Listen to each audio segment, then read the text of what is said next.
Smile. Hello everyone. In this video, I am going to discuss about membrane transport. What are the principles on the basis of which there is transport is possible in across the membrane. So first of all, I will revise few points which we have discussed in last few videos. And from this video, in the end, I will summarize everything in short in Hindi also. Okay, so that everybody can understand. So first of all, we will start our discussion with cell membrane. Okay. See, right now we are discussing about cell membrane and its structure we have discussed so far, and we are discussing about cell physiology right now. We are trying to understand how cell is functioning and what are the principle behind it and what are the organelles present in the cell. And cell membrane is one of the major structure of cell. Okay, so this is the structure of cell membrane, also called as plasma membrane. So in last few videos we discussed about this structure and uh, accessory proteins, everything. So we will revise everything. So what is the function of cell membrane? So it separates cell from the environment, means from the extracellular environment to the intracellular environment. It works as a boundary and it transports substance in and out of the cell. Some cells in a body, there are a lot of different kind of cells and they have a specific function, a specific structure, and each cell secretes something, and in each cell something is required to enter into the cell. So it transports substance in and out. So in this video, we will discuss what are the principle of membrane transport. Okay, and it receives and responds to the stimulus. It receives some stimulus from the outside and bring changes inside the cell. Okay, and what are the properties? So we discussed its structure, that is lipid bilayer, and in lipid that bilayer, one is hydrophobic end, one is hydrophilic end, and it is selectively permeable, means it does not allow everything to cross that barrier.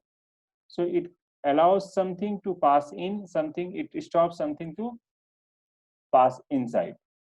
Okay, and it is primarily made of phospholipids, cholesterol, glycolipids, protein, and all. The composition depends on cell to cell.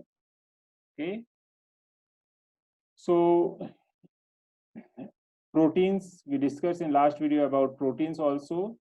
So, and what is the allowed to pass through it? We'll discuss next video, maybe next slides we'll discuss.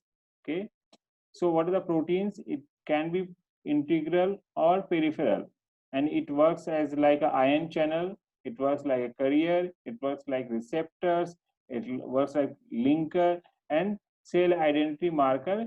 Protein with the glycosides, means carbohydrate attached, that is called glycoprotein. They help into recognition of cell to cell. Okay, in immune system it works as in helping the immune system. So there are different kind of protein and they have different functions. In last video we discussed the 60 classification of protein also. Now, membrane permeability. So the membrane has selective permeability. Only some substance can pass across the membrane. Okay, and membrane is permeable to non-polar uncharged molecules. Non-polar means which is not having any charge, neither cation nor anion, and uncharged particles and small particles like oxygen. It is O2. There is no plus minus charge. Carbon dioxide, steroids. There are some chemicals, so they can pass easily. Okay, those non-permeable iron and large molecule, they are slightly permeable. Okay, but they can penetrate, they can enter into the cell through special protein. They have special channels to enter. Okay, so those who are lipid soluble, non-charged, small particles can pass the membrane very easily. But those chemicals, those molecules, those are having charge and are larger in molecule, larger size in the molecule, they cannot easily pass through the membrane. So to pass through those membrane, pass through the cell membrane, they require special channels. So these channels are made up of proteins. Okay, they are different kind of protein that allow to pass, enter something through those channels. Now, this transport is, we can classify in two types. One is passive transport, another is active transport. Okay, so in this video we are going to mainly discuss this passive transport and active transport. Okay, so passive transport means doesn't require energy. Okay, substance moves down concentration or electrical gradient. We will discuss about electrical gradient in next video. I will discuss, I am taking small topic in every video, so I will discuss about electrical gradient, the charge in the cell. About this in next video, you'll be able to understand in detail. It is very interesting topic.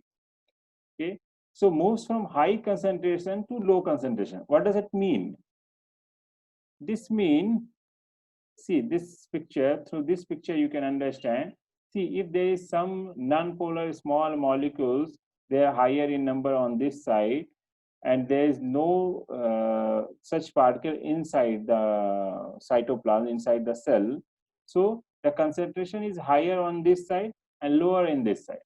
So they can easily move from extracellular fluid to the intracellular fluid very easily. Okay?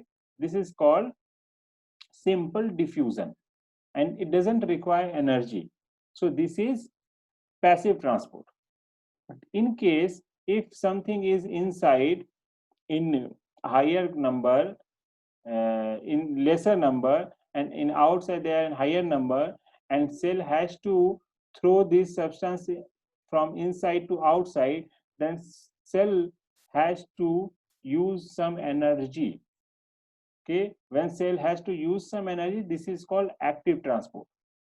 Okay, so this transport we can divide into passive and active. Active transport doesn't require energy. It can, the particle can easily pass from higher concentration to lower concentration. So this is called passive transport. In active transport, uses energy to get substance cross the membrane, moves against concentration gradient, such as endocytosis, exocytosis. In last video I discussed about endocytosis and exocytosis. Because of fluidity of membrane, this is possible. So in this video in detail I will discuss endocytosis and exocytosis. So for endocytosis and exocytosis, the vesicles, there's some machinery is inside the cell. It has to use some energy to pull something inside the cell or to send something outside the cell against the gradient. And for this process, cell has to use some energy. Okay. Now, the diffusion, this process is called diffusion, and this diffusion depends on certain factors. One factor is steepness of concentration gradient. Okay, so it depends on the concentration gradient. If concentration gradient in outside is very high, then transport can be very fast. Now, concentration difference between the concentration gradient. If in outside there is very high concentration and inside there is very low concentration, then it can pass very easily. Temperature can increase this diffusion. Mass of diffusing substance, if lesser mass, it can pass easily. The mass is high, it can reduce the diffusion process. Surface area, larger surface area, faster diffusion, lesser surface area, low diffusion. Diffusion distance also, based on if it is closer to the surface membrane, can easily pass. If it is away from the surface membrane, this is basic terms on which criteria on which the diffusion depends.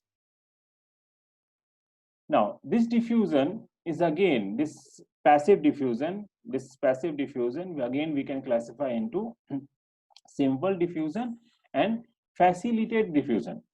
What do you mean the simple diffusion? Simple diffusion means very easily, freely the material can pass from the higher concentration to the lower concentration, and it doesn't require any energy.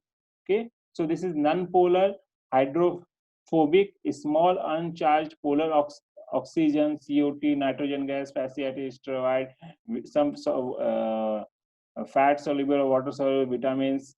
they can easily pass from higher concentration to lower concentration. If they want to enter into the cell, they can easily pass this semi-permeable phospholipid bilayer. But some molecules, they are still on higher concentration, but they are larger in molecule, they are charged, but they are in higher concentration in outside of the cell. But because of their charge state and because of their larger size, they cannot easily pass the cell membrane. Okay, so how can they enter into the cell membrane? For them, they have proper channel. Say the protein channel, they can enter through the protein channel. This we have discussed in the last video. Those particles, the large particles and charged particles, they cannot enter through the semi-permeable membrane, the phospholipid layer. Then for them, cell has another special arrangement. So they have special channels. So through those channels, they can easily pass. So they also don't require any energy exchange. So, but they can easily diffuse. So this is called facilitated diffusion. Okay, this is called facilitated diffusion. This is the simple diffusion, and facilitated diffusion, they pass through some protein channel. They cannot pass through this phospholipid layer, so they will pass through these channels. Okay, this is called facilitated diffusion. Okay. Facilitated through carrier method, this I discussed. This is a special protein carrier channels. So this they can enter into the cell membrane. Now, what is active transport? Movement of molecules across membrane against concentration gradient, required energy and source of energy. And for this process, hydrolysis of ATP. ATP is the form of energy in our body. Adenosine triphosphate. This we will discuss in detail. Generally, we used to discuss this concept is in class 9, 10, 12, like that. In biology, we used to study this process.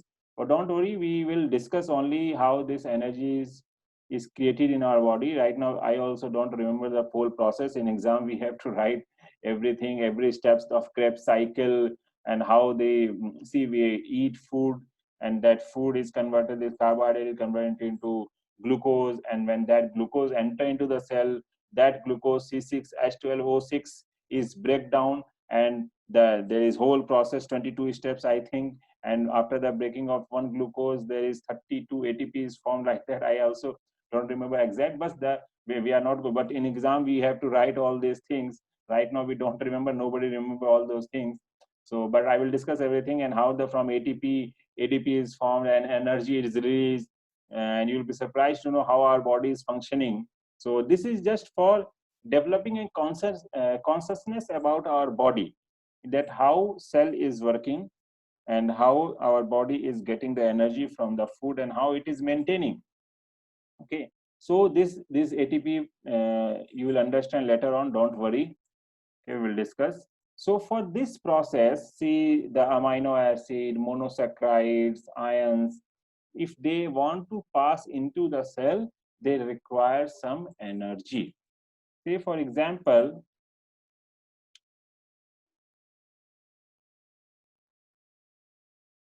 this is the cell membrane, and outside the cell membrane,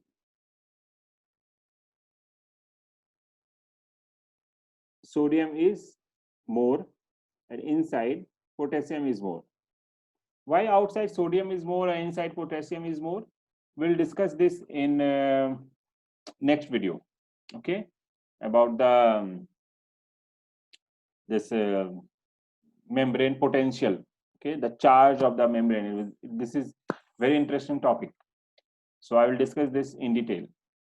So if cell has to throw sodium from inside to outside, because sodium is it should be outside the cell membrane, and if sodium is inside, so say there is a pump, there is a from the nucleus, there is a nucleus, and there is gene, and gene has created, say, a protein channel pump, and the duty of this pump is to say it will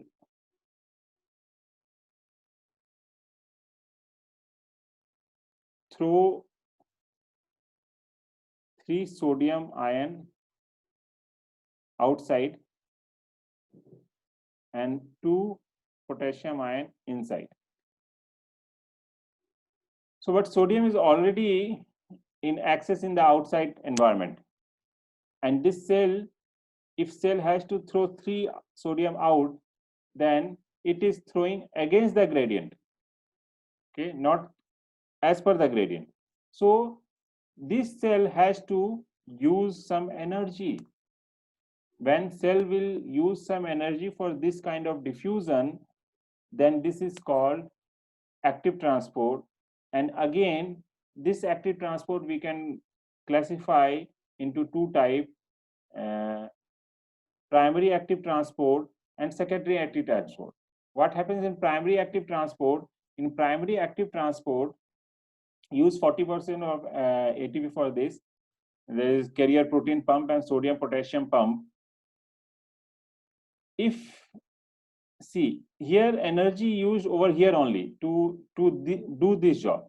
If energy used at this junction, then this is called primary active transport.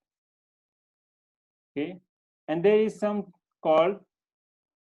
called secondary active transport. Means secondary active transport means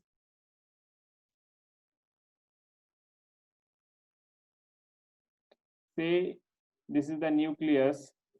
The nucleus has created a pump over here, okay, and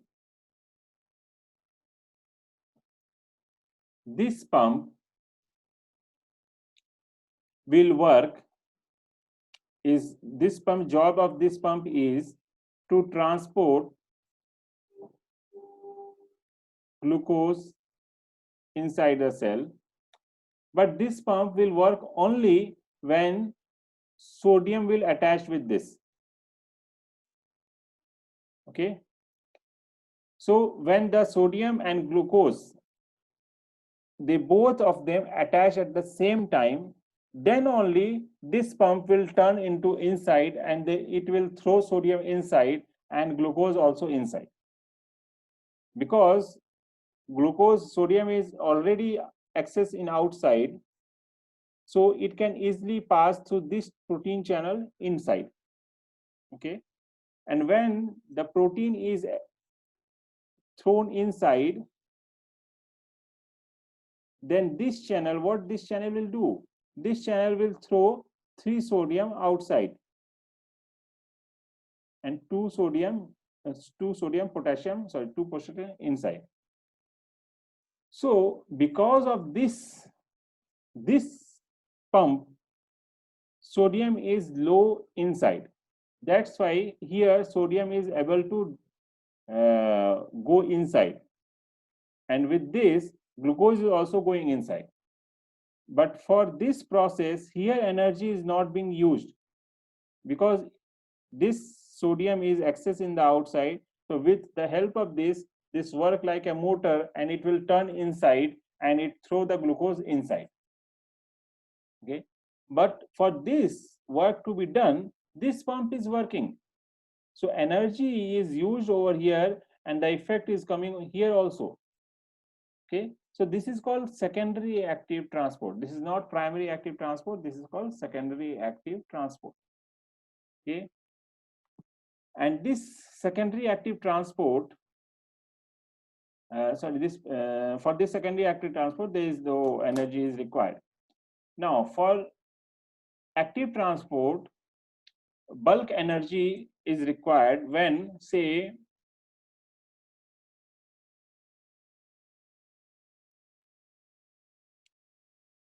this cell has to,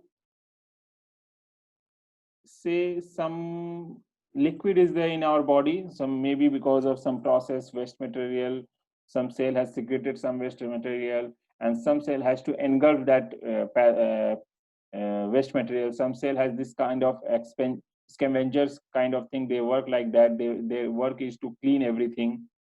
So this cell has the duty to eat some waste material. So what this cell will do? This cell will come in nearby this, and it will cover from this side, and it will take this material inside. And this is going to do against the gradient. So for this process, energy is used. Okay, when liquid is taken inside the cell, this is called pinocytosis. Pinocytosis, non-specific fluid is taken inside, so this is called pinocytosis.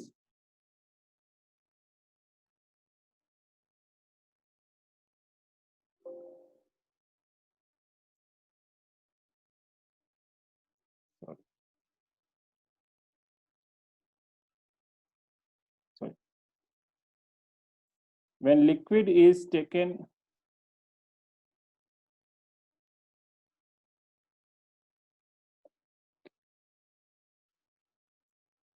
when liquid substance is taken inside, this is called pinocytosis.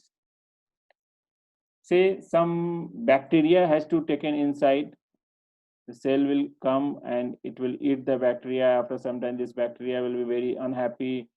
Say the phagocytosis. This is called phagocytosis. Okay, when solid material, any bacteria is taken inside because of fluidity, this is possible. So this is endocytosis. So different kind of endocytosis. You don't have to remember all these things. Only remember phagocytosis is very important term. It will come inside.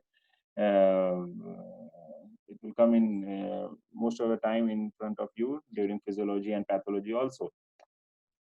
Receptor mediated materials. Say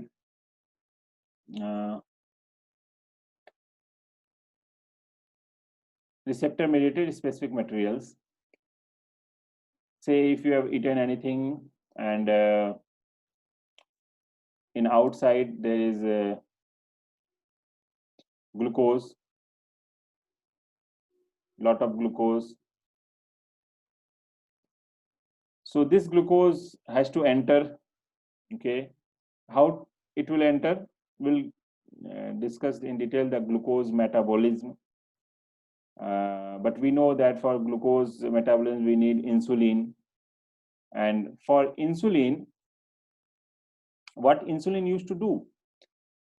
It will come when you eat glucose, carbohydrate, it will broken down into glucose, and when the level of glucose will increase on the blood level, then insulin will be secreted through beta cells of pancreas. So when that glucose, that insulin will come nearby, say insulin will come, then how insulin will help the glucose to enter into the cell? There are some receptors on the cell. I discussed with you that some protein works like a receptor. So they will attach with the insulin will attach with that receptor. Now this receptor, this receptor used to do? These receptors used to stimulate one vesicle. We know there are some vesicles inside the cell, and they are glucose transporter. Okay, their job is to transport the glucose inside the cell. But this is very complex process. We don't right now we don't need to understand this process. We'll discuss. And there are some chemical changes. Stimulation goes on inside the cell to stimulate the glucose transporter. Okay, glucose transporter.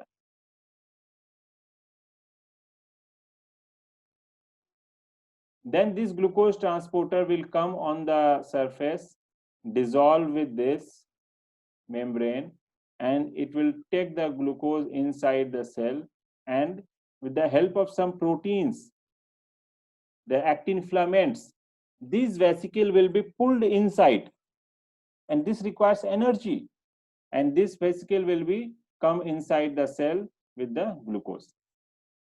So this is called receptor mediated specific materials, and these receptors are very specific. This receptor will attach with only insulin.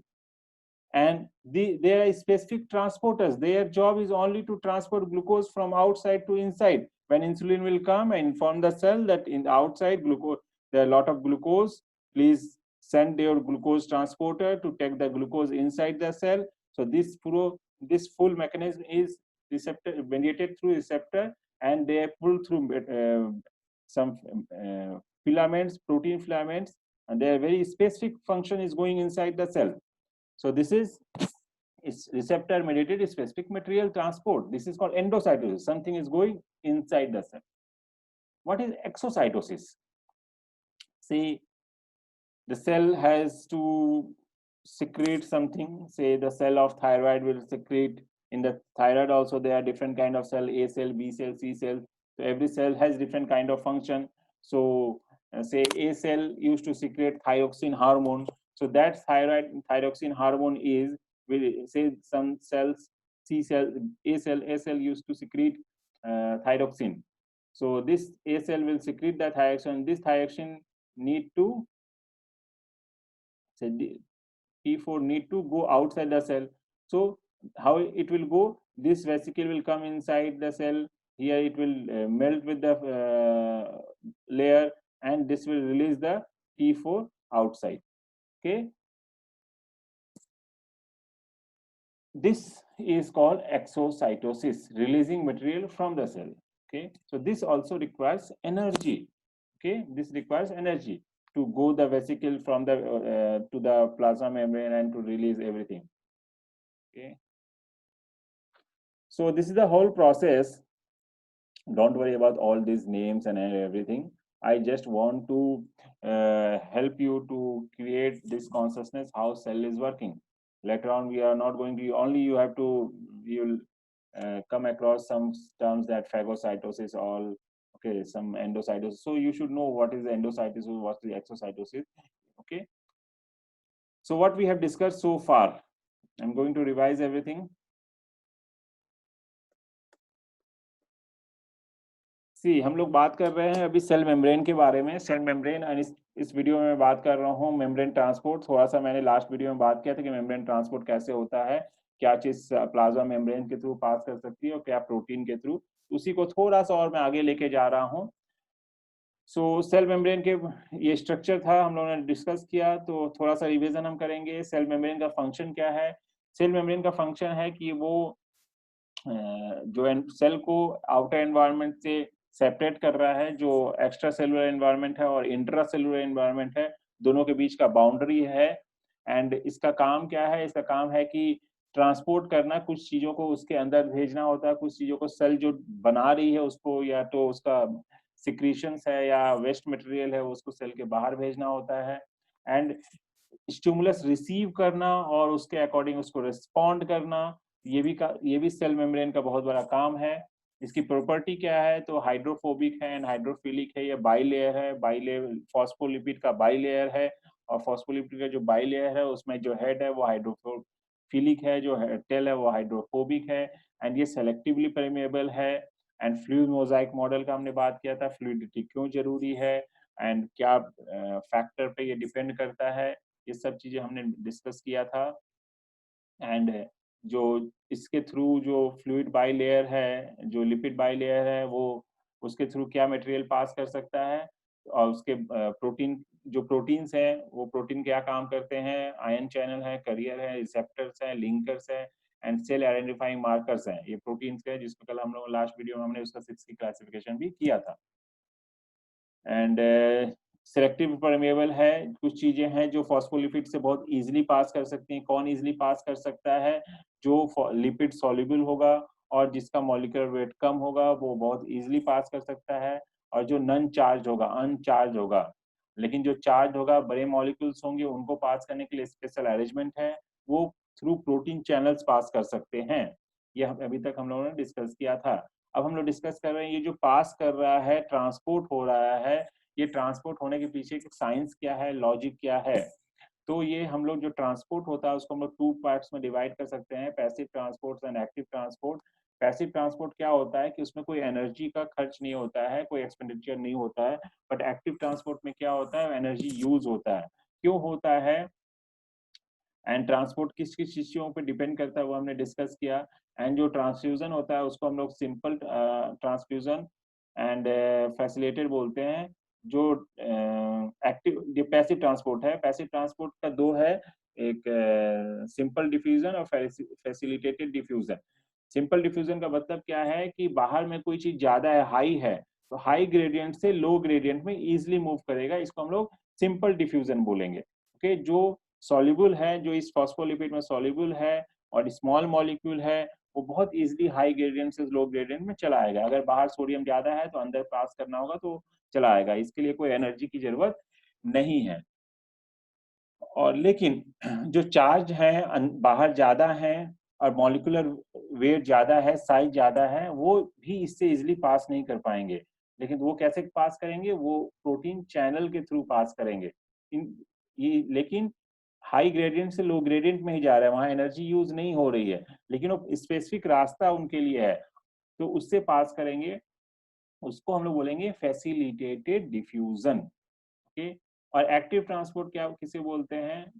Active transport जहां हमारी energy use हो रही है। Energy क्या है? ATP है, hydrolysis, ATP break होता है, इसके बारे में हम लोग बाद में डिस्कस करेंगे। जब हम ग्लूकोज कोई कार्बोहाइड्रेट खाते हैं, वो ब्रेक डाउन होता है ग्लूकोज में, और ग्लूकोज जब सेल के अंदर जाता है तो उसके प्रोसेस है क्रेब्स साइकिल, उतना पूरा हमें नहीं पढ़ना होगा, लेकिन हम वो प्रोसेस समझेंगे, बहुत इंटरेस्टिंग है। हर एक स्टेप पे कैसे एनर्जी रिलीज हो रहा है, कितना एटीपी यूज होता है एंड ऑल। सो ये डिटेल में हम लोग कार्बोहाइड्रेट मेटाबॉलिज्म में सीखेंगे। तो जो यूज एनर्जी यूज होता है उसको भी हम लोग दो भाग में डिवाइड करते हैं। एक को हम लोग बोलते हैं पैसिव एक्टिव प्राइमरी, और एक को बोलते हैं हम सेलेक्टिव सेकेंडरी। प्राइमरी क्या होता है? जहां एनर्जी यूज हो रहा है, सॉरी सी, जैसे मान लीजिए डिलीट हो गया है, सी, अगर सेल है, सेल में यहाँ पर एक प्रोटीन पंप है, उसमें क्या होता है, ये थ्री सोडियम को बाहर करेगा और 2 पोटेशियम को अंदर भेजेगा। तो ये बाहर में क्या होता है, सोडियम पहले से ज्यादा होता है, तो ये अगेंस्ट द ग्रेडियंट कम से हाई के तरफ भेजना है, तो उसके लिए सेल को एनर्जी यूज करना होता है। इसलिए इसको हम लोग बोलते हैं एक्टिव ट्रांसपोर्ट। और एनर्जी जहां यूज हो रहा है वहीं यूज हो रहा है, इसलिए ये हो गया प्राइमरी एक्टिव ट्रांसपोर्ट। लेकिन कुछ ट्रांसपोर्टर्स यहाँ पे, कुछ प्रोटीन पंप है, उनका काम है ग्लूकोज को भेजना अंदर, लेकिन वो तभी भेजेंगे जब सोडियम इससे अटैच होगा। सोडियम पोटेशियम अटैच हो जाएगा, वो काम नहीं करेगा। तो ये सोडियम इजिली हाई से लो में जा सकता है, तो वो अंदर की तरफ टर्न हो जाता है, ग्लूकोज और सोडियम अंदर आ जाता है। लेकिन सोडियम, ये पंप क्या कर रहा है, ये पंप कंटिन्यूसली सोडियम को बाहर भेज रहा है, तो एनर्जी यहाँ यूज हो रहा है, लेकिन यहाँ यूज नहीं हो रहा है। लेकिन इस एनर्जी के यूज होने के कारण यहाँ पे ट्रांसफर ग्लूकोज अंदर हो पा रहा है, तो यहाँ पे इसको हम लोग बोलते हैं सेकेंडरी एक्टिव ट्रांसपोर्ट। ओके, अब ये जो एक्टिव ट्रांसपोर्ट है, इसमें भी एंडोसाइटोसिस से एक्सोसाइटोसिस है। एंडोसाइटोसिस में इस सेल को कुछ चीजों को अंदर लेना होता है, जैसे कि कोई वेस्ट मटेरियल है, कोई सेल का सिक्रीशन है, वो लिक्विड है, उसको अपने अंदर लेना होगा, तो उसको हम लोग बोलते हैं पिनोसाइटोसिस। कोई सॉलिड है, बैक्टीरिया को अपने अंदर लेना है, तो उसको हम लोग बोलते हैं फैगोसाइटोसिस। एंड रिसेप्टर मीडिएटेड जो स्पेसिफिक मटेरियल्स है, जैसे ग्लूकोज, हमने कुछ भी खाया, ग्लूकोज को ब्रेक डाउन होके वो ग्लूकोज बनता है। ग्लूकोज सेल के अंदर कैसे एंटर करेगा, जब इंसुलिन आएगा, तो इंसुलिन क्या करता है, उसके रिसेप्टर्स होते हैं, रिसेप्टर पे अटैच होता है और सेल के अंदर कुछ स्पेसिफिक चेंजेस करता है। चेंज करने के बाद वो 3-4 स्टेप्स का चेंजेस होता है। वो चेंज होने के बाद जो ट्रांसपोर्टर्स हैं, जो ग्लूकोज को अंदर लेंगे, उनको स्टिमुलेट करता है। वो ट्रांसपोर्टर्स बाउंड्री पे आते हैं सेल मेम्ब्रेन के पास, और वहां से ग्लूकोज को कैरी करते हैं। और फिर अंदर में कुछ फिलामेंट्स हैं, जो समझिए उस मशीन को अंदर की तरफ, वेसिकल्स को खींच टर्न करते हैं, वो ग्लूकोज अंदर की तरफ आ जाता है। तो इस प्रोसेस में एनर्जी यूज होती है। तो ये receptor mediated specific material specific function use कर रहा है, बट ये एंडोसाइटोसिस है, one of the kind of endocytosis है। सो ये इसको हम लोग रिसेप्टर मेडिएटेड स्पेसिफिक मटेरियल्स बोलेंगे। एक्सोसाइटोसिस क्या हुआ, कोई सेल कोई मटेरियल सिक्रीट कर रहा है, से थायराइड में भी ए बी सी तरह के सेल्स होते हैं। ए सेल्स का काम है T4 सिक्रीट करना, थायराइड सिक्रीट करना, तो T3 T4 सिक्रीट हो रहा है, तो वो जब सेल के बाहर जाएगा वेसिकल्स के थ्रू, तो उसमें भी एनर्जी यूज होगा, तो दिस इज एक्सोसाइटोसिस। सो अभी तक हम लोगों ने डिस्कस किया सेल मेम्ब्रेन, उसका स्ट्रक्चर एंड उसका फंक्शन, एंड फंक्शन के पीछे का क्या लॉजिक है। नेक्स्ट वीडियो हम लोग बात करेंगे जो उसके ग्रेडियंट है, जो उसका वोल्ट है, वो जो एनर्जी एक्सचेंज होता है, बाहर सोडियम ज्यादा क्यों है, अंदर पोटेशियम कम क्यों है, एंड उसके जो चार्ज के सेल के वो ऊपर रहेगा, उसके बारे में हम लोग नेक्स्ट वीडियो में बात करेंगे। ओके, सो आई होप आप लोग को समझ में आ रहा होगा। ठीक है, इसमें धीरे धीरे समझ में आने लगेगा, इसमें ऐसा कुछ टफ नहीं है। धीरे धीरे जब साइंस और इंटरेस्टिंग होगी, अभी हम लोग क्या कर रहे हैं, अभी हम लोग सेल्स के बारे में पढ़ रहे हैं, फिर बाद में हम लोग और मेटाबॉलिज्म में आएंगे, सिक्स की क्लासिफिकेशन में आएंगे। ओके, और कोई भी डाउट है तो आप लोग ग्रुप में डिस्कस कर सकते हैं। Okay, smile, thanks.